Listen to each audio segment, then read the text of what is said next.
जय श्री राम दोस्तों, स्वागत है आपका मेरे YouTube चैनल पर।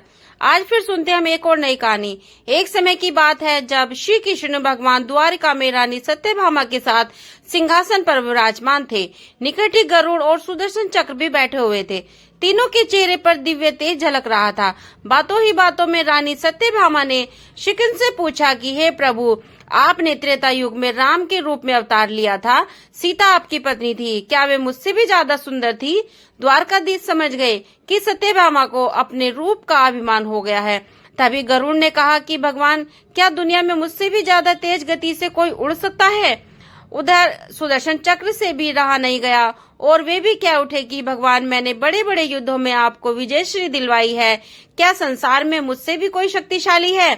तब भगवान मन ही मन मुस्कुरा रहे थे, तो वे जान रहे थे कि उनके इन तीनों भक्तों को अहंकार हो गया है और इनका अहंकार नष्ट करने का समय आ गया है।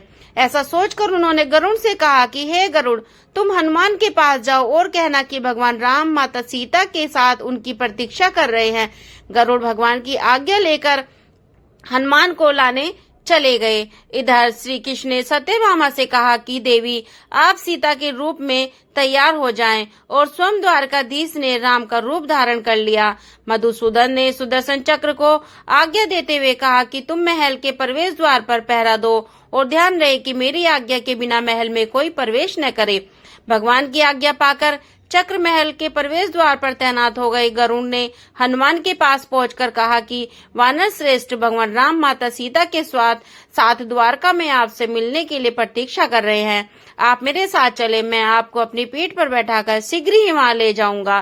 तब हनुमान ने विनयपूर्वक गरुड़ से कहा कि आप चलिए, मैं आता हूँ। गरुड़ ने सोचा, पता नहीं ये बूढ़ा वानर कब पहुंचेगा। खैर, मैं भगवान के पास चलता हूँ।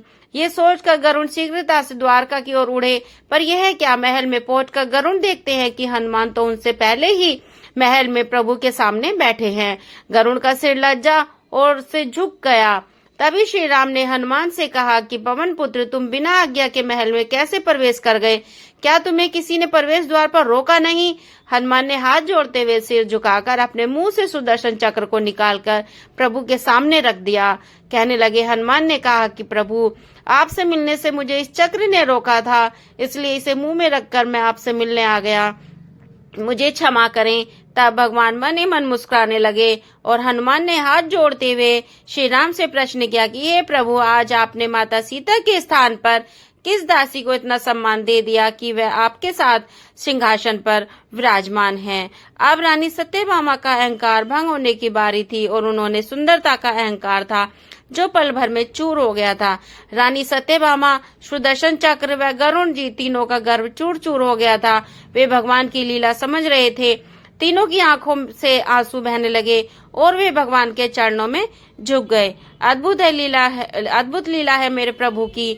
अपने भक्तों के अहंकार को अपने भक्त द्वारा ही दूर किया है उन्होंने। तो कहने का सार यही है कि जीवन में हमें कभी भी अहंकार नहीं करना चाहिए। जरूरी नहीं कि जो आज आपके पास है वो कल भी होगा। अपने अंदर जैसा भी अगर अहंकार आने लगे तो स्वयं ठाकुर जी हमसे दूर हो जाते हैं, और ठाकुर जी तो निस्वार्थ भक्तों की ही जरूरत है, अहंकारी की नहीं। तो थैंक्स फॉर वॉचिंग फ्रेंड्स। आशा करती हूँ मेरी वीडियो आपको पसंद आई होगी। तो प्लीज वीडियो को लाइक करें, चैनल को सब्सक्राइब जरूर करें एंड बेल आइकन पर क्लिक करें ताकि मेरा नोटिफिकेशन आपको मिल जाए। और सब्सक्राइब का कोई पैसे नहीं लगते, प्लीज सब्सक्राइब करो और please support me and bye bye, take care.